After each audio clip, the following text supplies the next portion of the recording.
to Inspiring Women with ADHD. I am Renee Allen, the host of this podcast. I am so grateful to be here today. It is my 30th episode, which is kind of crazy, hard to believe. And I just reached 1,500 downloads. So that makes me happy. It's supposed to be a measure of something. It doesn't tell me how many people listen, but it tells me how many downloads. And that's, I guess, a landmark number in my book anyway. Do you ever have those moments where you think somebody is messing with me? Like things shouldn't be this hard for my brain. I'm having that right now. So I have been using my son's audio interface, which I would not have known what that meant a couple of months ago, but it's what you use from your microphone to your computer if you have an XLR microphone, if it doesn't go straight to USB.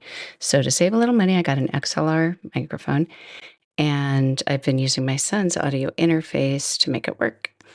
And I bought a used one for myself that's supposed to be good for podcasts. So I bought this. I set it up just to see if it worked before I accepted the order in order for the person to get paid. But I haven't actually recorded a podcast with it. So I'm doing that right now. And it took me about 10 or 15 tries to get the intro audio sound right. And you know how I've talked about before, how we have a learning curve. It's actually a curve that forms in the brain when you do something over and over and over. And when you have to think about it and figure it out, it's hard. It's hard on the brain. And so that's what I was doing. And coming in to record, usually I just walk up and do it because I have it all set up. After this time, I'll be ready to walk up and do it. But I have to kind of memorize, I don't know, it's a different plugin system. And that was, yeah. So I might have to buy different adapters. I try to make it as easy for myself as I can. So I'm not sharing an adapter with downstairs where I teach Zoom yoga or anywhere else I might use my computer. So yeah, setting up a system, streamlining a system makes it easy to go from point A to point B.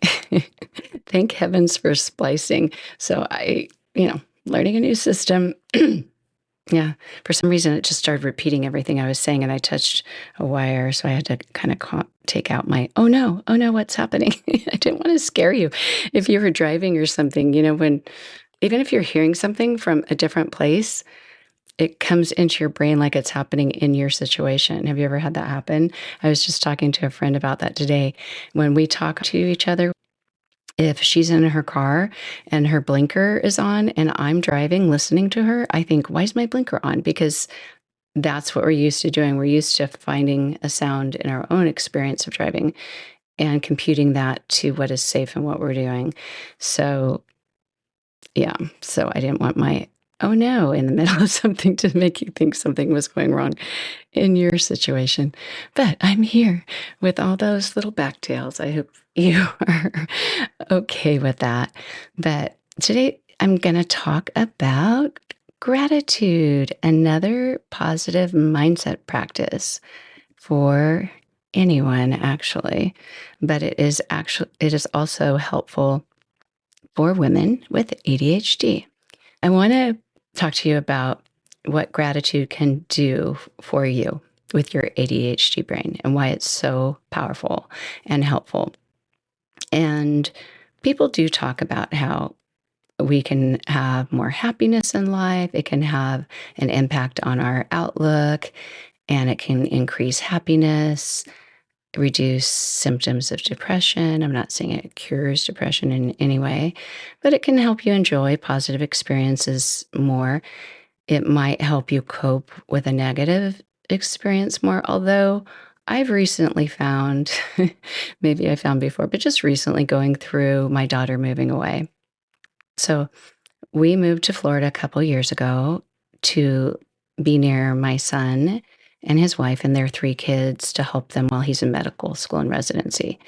And child by child, I have 6 kids.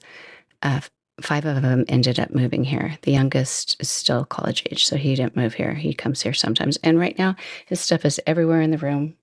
And I have my feet on one of his suitcases, and I put a towel there so my feet aren't on his clean clothes, but it's still kind of messy in here. And he has ADHD also, and he can clean. He can be very organized, but he's been busy entertaining friends coming to visit Florida for the first time on his break here before he starts school again. So anyway, back to what was I talking about? My kids. We moved here, and my oldest daughter also has children. She has 4 kids. And within a couple days of us moving out of our other house, her husband got an offer or an opportunity to interview in Florida within an hour of us. He ended up getting that job. They moved here within a couple weeks after we moved into our house, and it has been really fun. Any of you who are grandmothers know how amazing it is to get to live near grandchildren. Any of you who have lived far away know what that's like. And that was my experience before I came here 2 years ago. I was getting on a plane or getting in a car and putting miles on the car to go see those grandchildren as often as I could. And I know it's not like that for every woman. Not everyone wants to be that involved or can be that involved in their grandchild's life. But for me, I have that great need. Part of it's the FOMO thing, although I think FOMO, is technically fear of missing out. It's not a fear. It's a need to be nearby. It's a need to be a part of it. It's a need to get every experience you possibly can. So I've been here the last few years with them. And my daughter drove away yesterday with her husband and her 4 kids, about 10 hours north of here. And when I got the news, I knew that her husband had been interviewing for maybe a week. And I was happier that it was on the East Coast because that was more doable to drive to or closer to fly to than some of the other options she had talked about, places that he'd applied. And so in my mind, when I found out, guess what? He got the job. We're moving within a month. I thought I had a month, but it was really less than that because they had to get up there, get ready. So the job started in 1 month, which is a lot for a family with 4 kids. And the company he works for does a lot of that work, but it's still a lot of work for them and for anyone who supported them. So that was somewhat of a shock to my system, even though I had preparation for that. And I think a lot of times when we get bad news, we may know it's likely. We may know it could happen anytime. But when it happens, that's a definite, that's a finite thing. And it becomes kind of shocking to us in some way. It's a shock to our systems. I remember when my husband's best friend died, I don't know how many years ago. I don't like hearing people's bad news, so I won't give you any particulars, but it was a surprise. It wasn't like something that we heard could happen in the next time, but it was a surprise. And I remember seeing cyclists ride on a road. We lived on a little road in the redwoods. And a lot of times, especially on the weekends, you'd see cyclists riding through the redwoods. And he used to come to our house sometimes, even though he lived 10 miles away. If he was on a bike ride, he might stop and visit. So when I would see those cyclists, I'd think, oh, I wonder if that is Tim.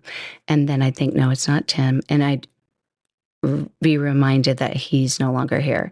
And I remember thinking at one point, it's almost like we pretend that isn't possible for somebody, even though we know it's possible for everyone. But we go through life pretending like tomorrow will be like today. And when we know it won't be anymore, it's a shock, and it can be hard. It can be hard to different degrees depending on who it is, how close you are to them, and what the situation is. So that's how I feel about people moving or chapters ending in life, whether I'm moving or someone else is moving. And I feel like when you're the person moving, it's a little bit easier, at least at the moving phase, because you're so busy with all those things that need to happen. That's a nice distraction. It doesn't really register. And the last few times I've moved, I've actually had people say, you have such a cold heart. They weren't saying it mean or anything. They were good friends, but like, you're so cold-hearted about this. My heart is breaking, and you're just like, oh yeah, I'm moving. And I think because it hasn't sunk in. And then after I move, I realize how far I am from them or what I've left. And then I'll hear a song and I'll cry because it can be really hard.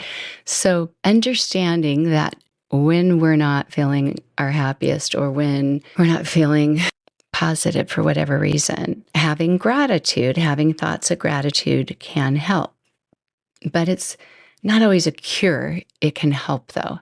And it might help you eventually up that hill to feeling better. It may keep you stagnant where you are right now, but it might be like it's throwing a lifeline down. You're just not holding on yet. But I know with my daughter, I was thinking all the grateful things like, hasn't it been wonderful that we've even had this experience for 2 years? Hasn't it been wonderful that I've had the kind of work that I have where I could go and see them even though they were an hour away, and I could go have this relationship. Am I not grateful to even have grandchildren?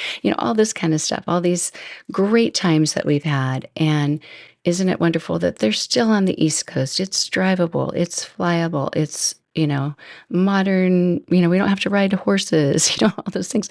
So you can say all those positive, aren't I grateful for that? You can messages, all that stuff. I wanted to say stuff and it didn't sound right, but for all those messages, you can give those messages to yourself. And sometimes, depending on how far down that little pit you are, it may not feel like it's making an impact, but just know that it is making an impact. It is helping. And it can elevate you just a bit or get you to a place where maybe you could elevate later. But I'm just telling you that. So if you've tried the gratitude route, I don't know if there is a gratitude route, but if you've tried feeling grateful and you haven't seen much of a difference, just know that I've been there too. But for the most part, in many, many ways, gratitude does make a difference. And I really don't know if this is part of ADHD or not. Looking for the exception, looking for the, but what about this? I do that a lot.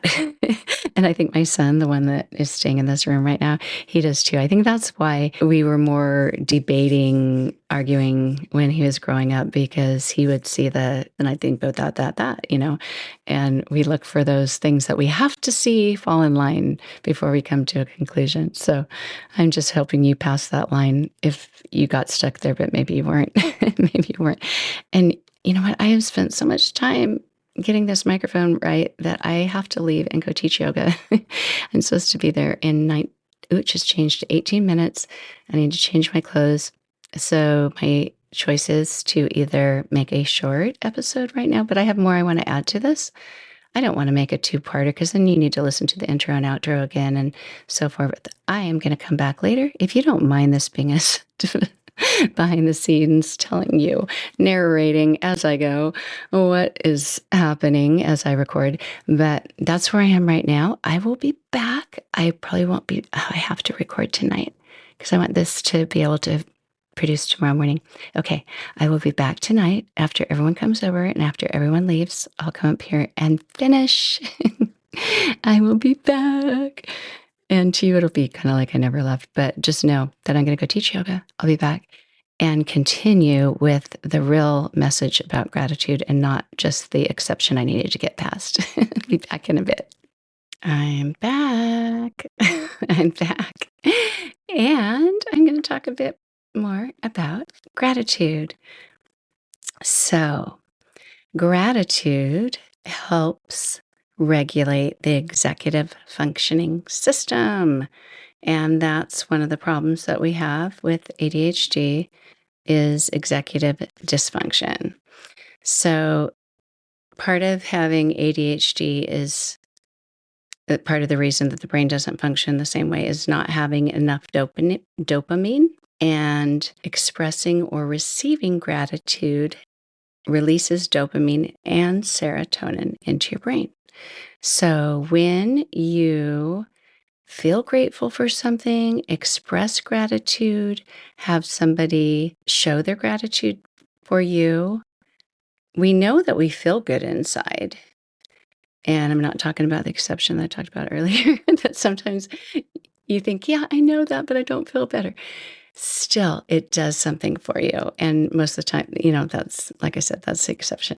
But when you recognize what you have and really soak in those feelings of gratitude, it helps your brain function better. It helps you be happier.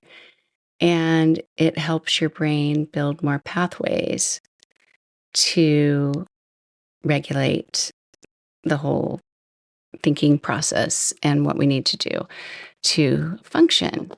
So, yay for gratitude, right? It has a lot of purposes. And when I was a younger mom, one of my daughters would get either really, really happy or really, really sad or really, really upset or really, really hysterically, crazy, fun, all that. So we called her the roller coaster child because her emotions were all very real and all very extreme.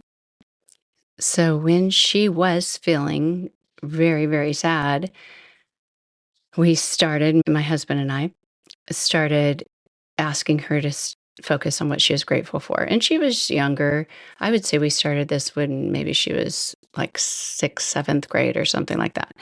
And I just got her a little journal. It was just, looked like a little stationery book with art on the cover or something. And I told her, this is your gratitude journal. And at different times when she felt like that, I'd say, write in your gratitude journal, write what you're grateful for. And she would do that and she would come out feeling better. And there were times that she was upset and I'd kind of use it as a punishment in a way. Not like, oh, now you're in trouble. You have to write in your gratitude journal. But, trying to help her come back down and feel a little better, and she couldn't do it. And so I'd say, okay, you need to write 5 things in your gratitude journal. And she'd say, I can't think of anything I'm grateful for.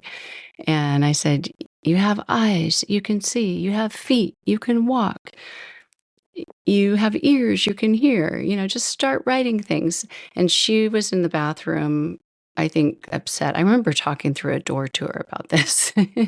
and she had her gratitude journal with her. I don't know if she got mad and shut the door or what happened, but she came out a little bit later and she felt so much better.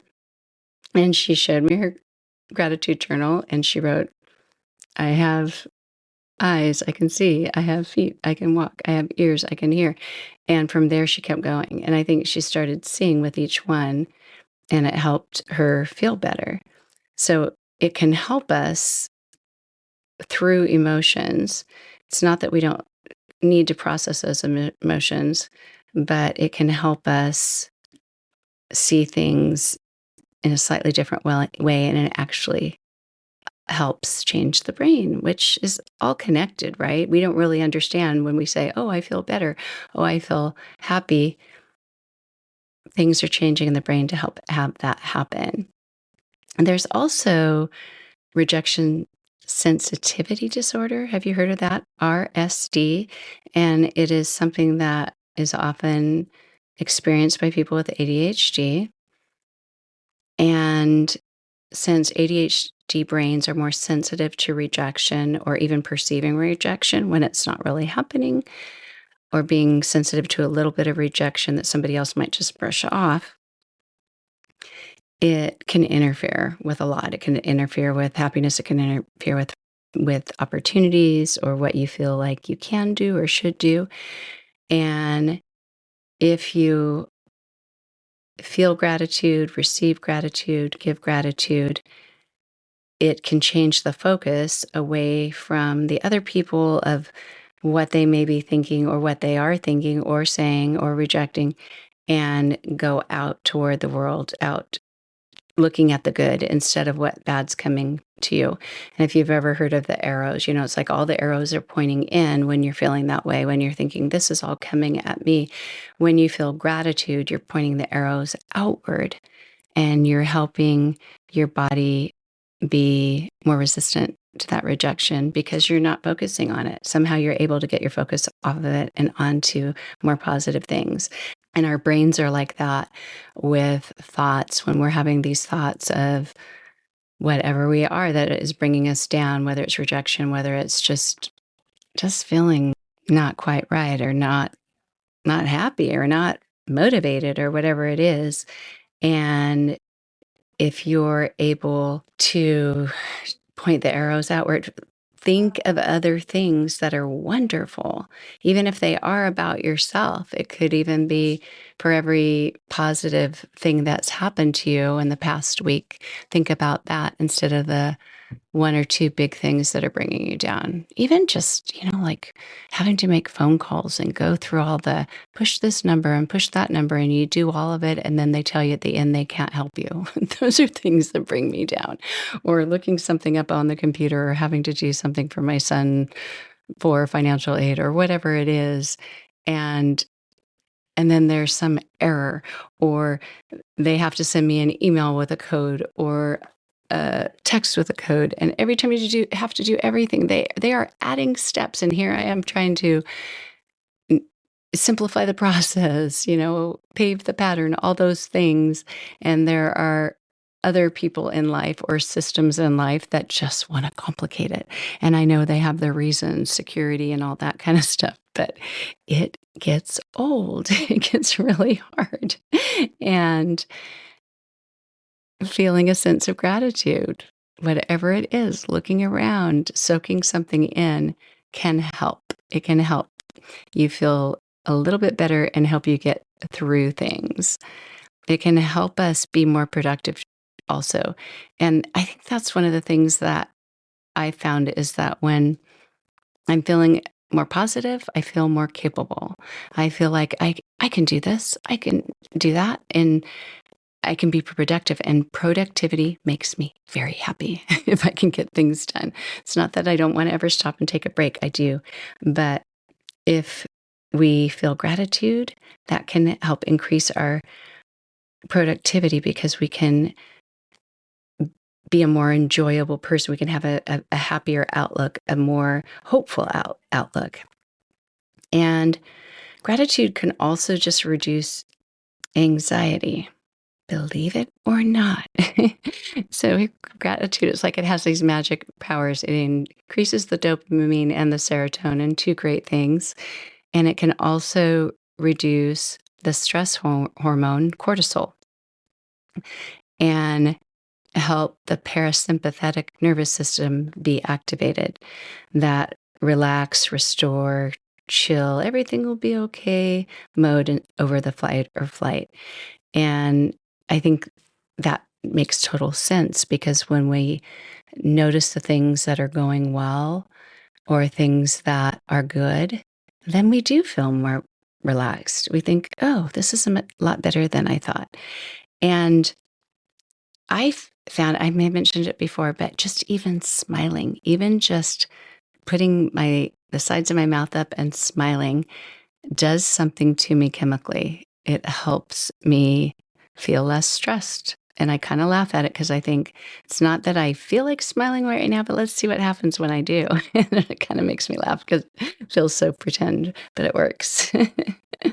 So gratitude can also help us be more resilient. And when we have ADHD, we tend to make a lot of mistakes, have you know, little trips and falls here and there in all kinds of ways. And it can be embarrassing. I was in Target today and I don't know, toward the end of the transaction, I decided, well, okay, here's a typical example of getting distracted, but I walked in the store to get three things and I hardly ever go to Target, but I needed to go there today. It is not that I don't want to go there. I just know that it'll take a lot of time out of my day and I'm kind of stingy with my time where I only want to do what I've got to do. And Target takes more time. So I want to be spending time on things like this, like doing a podcast or teaching my yoga classes or getting caught up at home. But back to Target. So I go in and I've got I think I have the blinders on to go straight to the kitchen section and buy this pan because my mom was making this special cake that she always makes. And she said that my pan wasn't quite the right size. So I was going to go in and get that and get a couple ingredients and drive back home. But I saw they had kids' clothes. And my granddaughter just started kindergarten. I thought, oh, yeah, I wanted to buy her dress. Well, as soon as I did that, then I thought, well, I want to buy something for Soren because he's starting first grade. That's her brother. And then, you go down the rabbit hole of, but they don't have this size of this, but I should get that.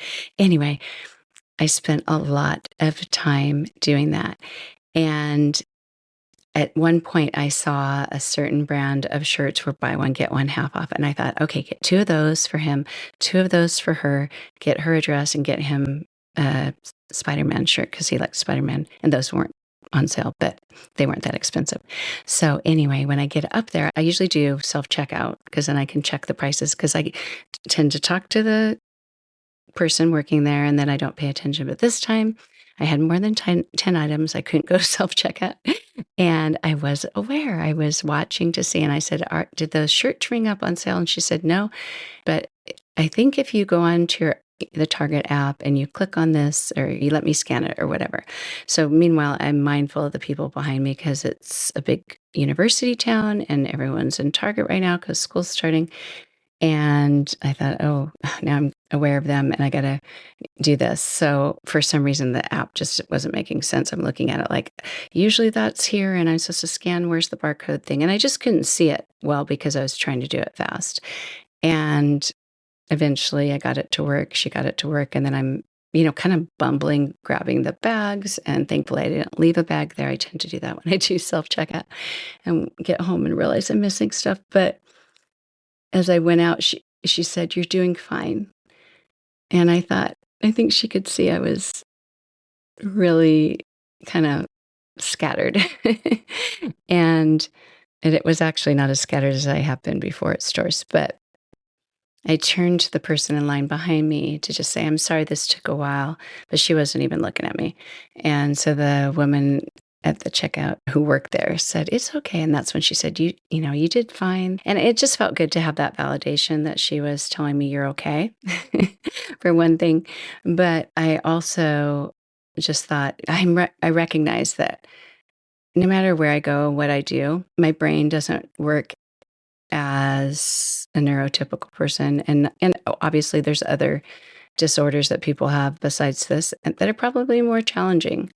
But I have to just pick myself up and walk out the door and be grateful for the experience that I was able to get what I came there for. And I think that when we have little setbacks or just scattered moments, when we focus our appreciation of the good moments, our gratitude that we can even, look at things with a little bit of humor sometimes, it helps us be more balanced. It helps us have a better view of ourselves and of our lives. Gratitude is another part of having a positive mindset. And it's easy for us to accept that. It makes sense because I think everyone that has somebody who really appreciates what you've done, we know that feels good.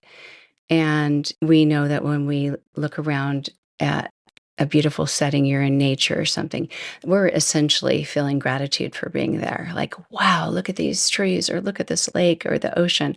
We're experiencing gratitude just by being in awe and noticing the wonder and the beauty of it all. And if there's a situation that may not be as obviously beautiful or may be filled with stressful moments, but you can just pause, look around, and think of a few things that you're grateful for.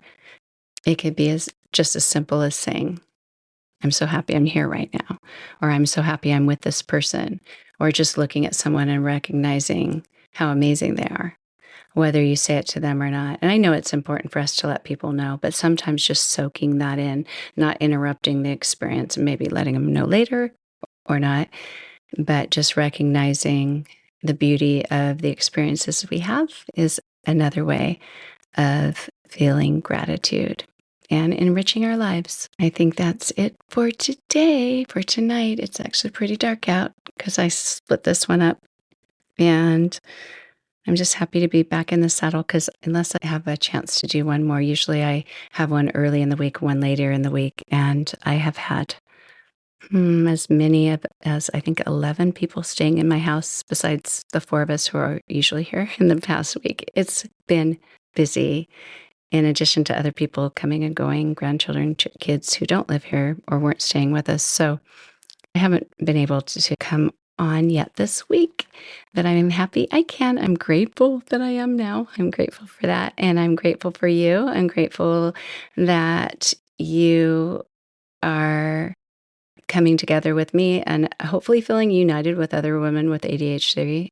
There are a lot of us, a lot of us. And there may be times that we feel alone, like, why am I like this? There may be other times that we're with people like us and we think maybe everyone's like this and it's not so unique. And I think there is a little bit of truth to both. We are unique, or I guess a little, maybe that didn't make sense. There are a lot of us, but we're still unique. I'm sure you find people in your lives that shake their head like, I don't understand why this is happening, why you do things like you do. And that's because they don't understand. Have you ever recognized that in life? That's one of the nice things of getting older is when you realize, yeah, you don't understand. And that's because you don't understand. You haven't experienced it or known someone well enough to, recognize that this is a part of life for some. But thank you so much for being here. If I'm not back this week, I will be early next week. It'll get back to a quiet house here. I hope you're able to look around today, see more things that you're grateful for, and have a fabulous rest of your day. Bye. Open windows, broken shadows. Frozen dreams are left for tomorrow. Without a cause, no time for a pause.